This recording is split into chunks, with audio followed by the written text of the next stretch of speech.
For anyone who has wondered, what does a relationship, a healthy one look like? When you emotionally connect, you are aligned, and you've never seen it and you want to see it, okay? And you want to see what it looks like to be a hot mess or not aligned or an emotionally unavailable man. Love is Blind finale was gold. And it doesn't matter if you've never seen the show, but, subscribe to my channel because I unpack, day-to-day amazing gold advice for dating and finding your person. And when there's shows out there where reality shows that you could actually see what a relationship looks like and how it's completely like why it fails, and see a relationship that is healthy and thriving, this is so good for you to watch. Invest that time in seeing it, because your brain may not have the evidence or have an idea of what it even looks like. And so I'm going to unpack this season finale of Love is Blind. It was so good. And first and foremost, let's just get this out of the way. Chelsea was a hot mess before, and she still is. And, listen, I was like that. If you're ever anxious in a relationship, if you ever struggle with insecurities, that's exactly how Chelsea was feeling in the relationship with Jimmy. And her actions were completely just blowing up this relationship. Okay. And so because she's feeling so insecure, if you're not feeling good enough, nothing that the other person can do will ever make you feel good enough. And so they don't get married. Okay. Spoiler alert. They don't even get to the altar. And I love that Jimmy was like, nope, I'm not doing it. And told her. Didn't even waste to even walk to the altar and do all of that. And the biggest thing for him was when she broke his trust. He told her something in confidence, not on the camera, and said, I had slept with my friend, one-time thing a while ago. I don't want it to be said for her reputation or whatever. And which I don't even think is a big deal, but whatever. Anyway, if he feels that way and says it, and then she went ahead and blurted it out because of her own insecurities, he was like, you lost my trust. But beside that, Jimmy had a load of reasons, and this is something that I feel like I keep hearing on the show, and maybe in your head you think this too. Marriage is hard, and it's not. Like, it really isn't. And I think we need to stop saying that, and because then we feel like, oh yeah, this feels really hard, but I'm going to stick it through. No, it's like when you find your person, when you are so aligned, when you guys are best friends, like it only gets even better. It's like, oh my gosh, let's do this life together. And it's so much fun. You have your person next to you, right? And so I need everybody to stop saying that bullshit story of it's so hard. Because Chelsea's like, it's hard. It's supposed to be hard. No, Chelsea. Like, it will be hard married to an insecure, anxious ass person like you. And honestly, I get it. Like, you may very well have felt like that in your past relationships. And I know I have. And I had to be intentional and start to choose people that were not avoidant people or do my inner work, because I don't think Jimmy's avoidant. I think Jimmy was pretty much showing up secure, wanting to find his partner. Chelsea wasn't it. And she was just, it is exhausting to be with someone who is not feeling good enough. You're never going to be able to fill that cup for them, ever. They have to do that on their own.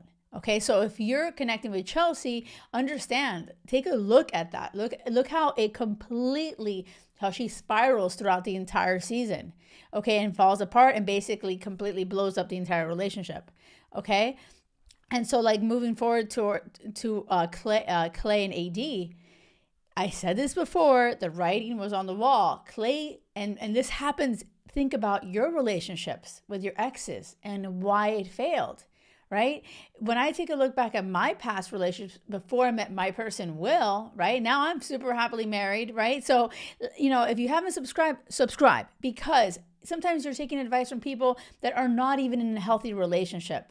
Okay. And so like, this is so important, take advice, listen, lean in when people are living an amazing, loving, healthy, crazy in love relationship, but they used to be like, I used to be stuck in a pattern of shit, like total shit. And so Clay says, I don't believe, I've never seen a faithful person in a marriage. My dad was cheating on my mom. He said this. So it should not be to anyone's surprise. And I said this on the last time I was talking about Love is Blind. I'm like, Clay is going to say no. And guess what? 100% he said no. And like the thing that I want you guys to take from this though is what AD says. And oh my gosh, it resonated with me and my heart goes out to her. And I know that a lot of you have felt this, where she was like, I was carrying this relationship. I always carry the relationships. I do everything I can and it's never enough. Okay, like that feeling of, oh my gosh, I'm like, you're showing up, you're trying, and it's never enough. Like they don't choose you, they don't pick you. And it's so powerful when you realize that you cannot change. Like I want to tell AD, like, AD, listen to this, please. Like it feels that she's losing hope and she's just exhausted. But I want to tell her with love and be like, AD, this is on you. Because he's telling you who he is. I don't believe in love. Or I don't believe in marriage. I don't believe in someone being able to be faithful forever. Like, what's the point? She should have been like, bye-bye. She needs to learn the bye-bye time from me, honestly. But she doesn't. She's like, let me show up. Let me help you. I see the potential. Let me show up. And she even called herself Fix-a-Hoe, right? And I talked about that. And so, yeah, and that's not it. That's never going to work. So yeah, AD, if you're listening to this, or anyone that can actually relate to AD and what she's done in this season and what I used to do myself, if you keep going and keep trying and not truly reflecting on, wait a second, the common denominator is you.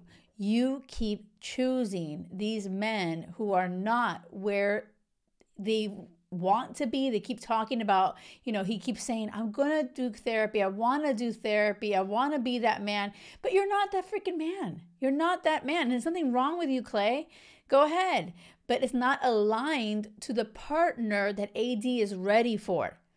And that's not Clay's fault. It's not. This is on AD.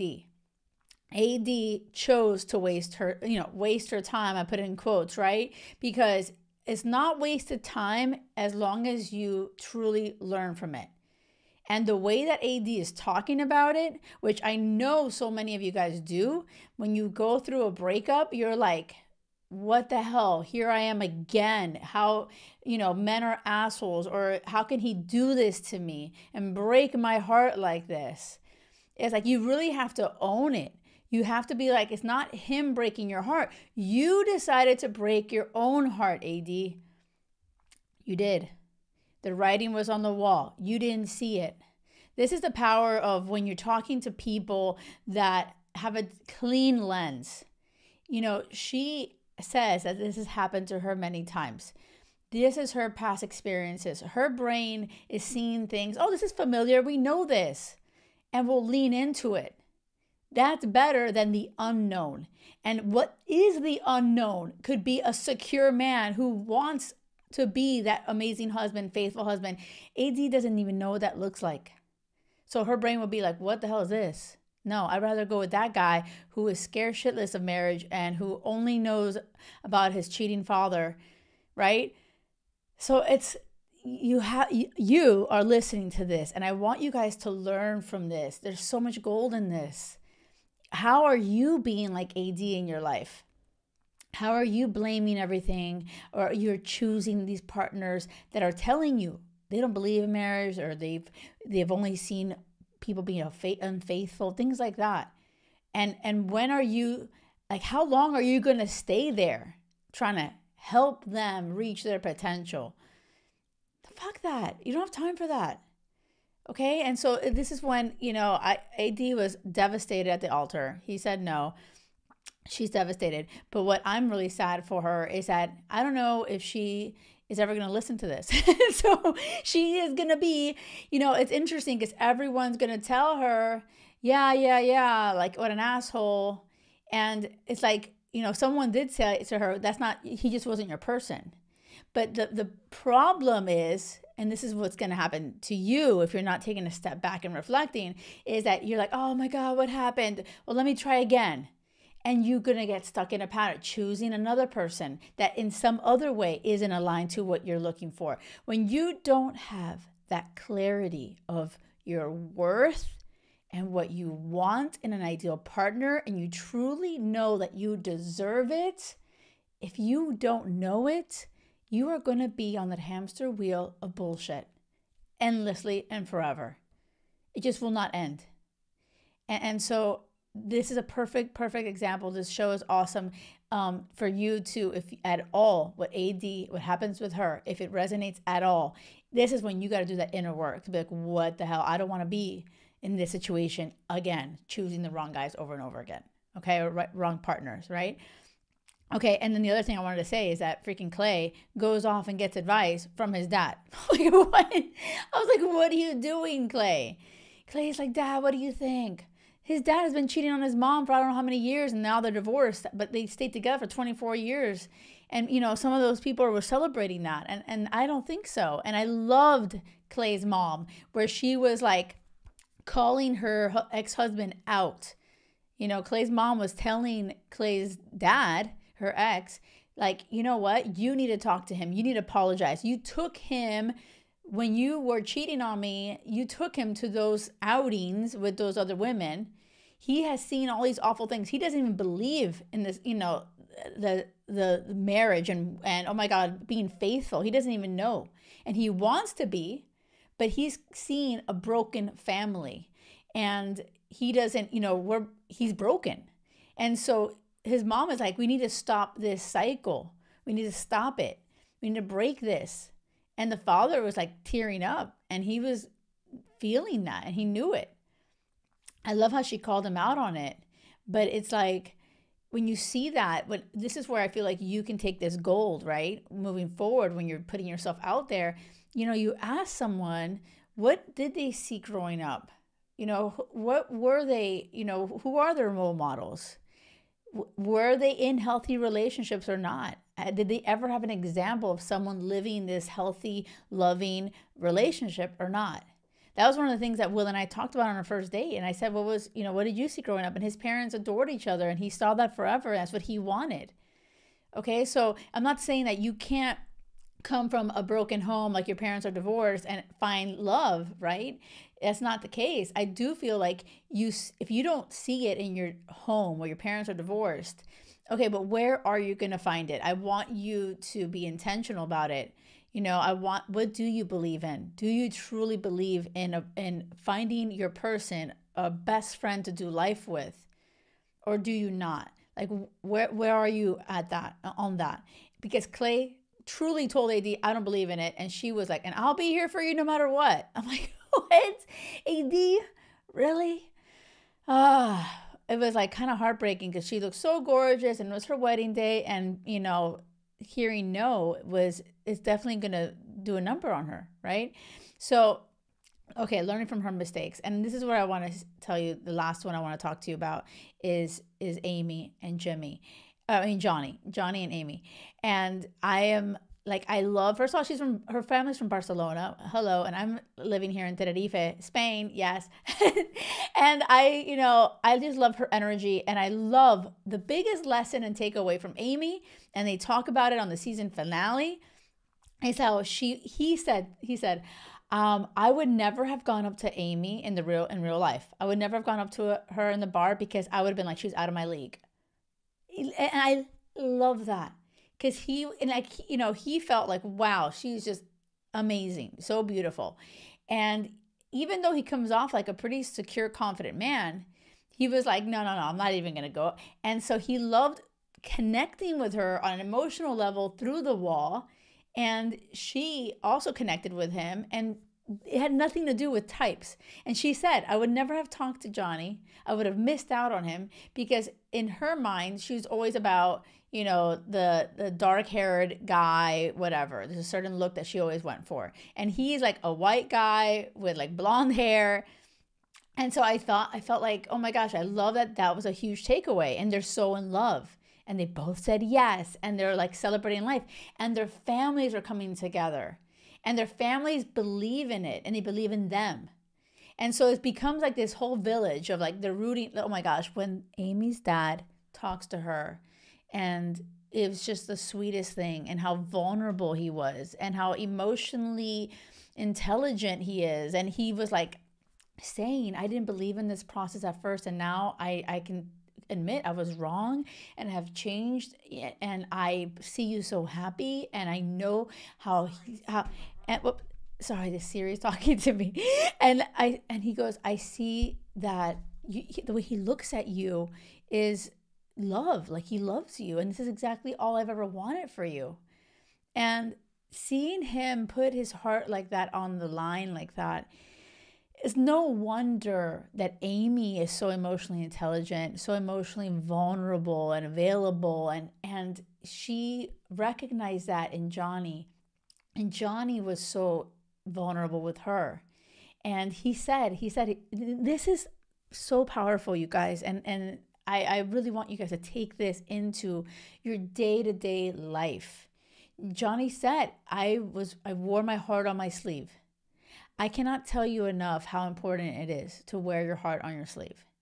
It's just so important, though, to be able to discern, okay, when you're putting your heart on your sleeve, wherever you go, when someone tells you who they are and they're not aligned to what you're looking for, then it's bye-bye time. Okay. And so they're speaking. I don't want you to be like, I put my heart on my sleeve, and he was a liar, a narcissist, and he just like all these things that you can come up, right? So it's really important for you to do that work to figure out, okay, I need to figure out if someone is really aligned to me or not. Okay. That's my whole thing, is within an hour to decide if you can see who someone is. Okay, you have to be intentional AF. You have to ask those hard questions. And that's something else I want to say about this episode, because Johnny said, oh my God, he was telling all the guys in his like groomsmen, whatever they are. And he was like, I was asking these questions and that question, talking about like deep things, family, career, what happens if they have a miscarriage, like all these things. And the people, this one of his friends was like, oh my God, I've never had those kind of conversations. And so this is like exactly part of what I'm always saying, is that, we're kind of in this matrix. Everyone's like, play the game and don't ask any questions. Don't scare them away. And I'm like, that's bullshit. You want to ask the real questions. You want to see if you're aligned. You want to put your heart on your sleeve and show them who you are and connect. It is an art. There's an art to it. Okay. I don't want it to be like an investigation, right? I always say that. And if you see this play out, the way that Johnny and Amy talked through the wall, this is a good lesson for you guys.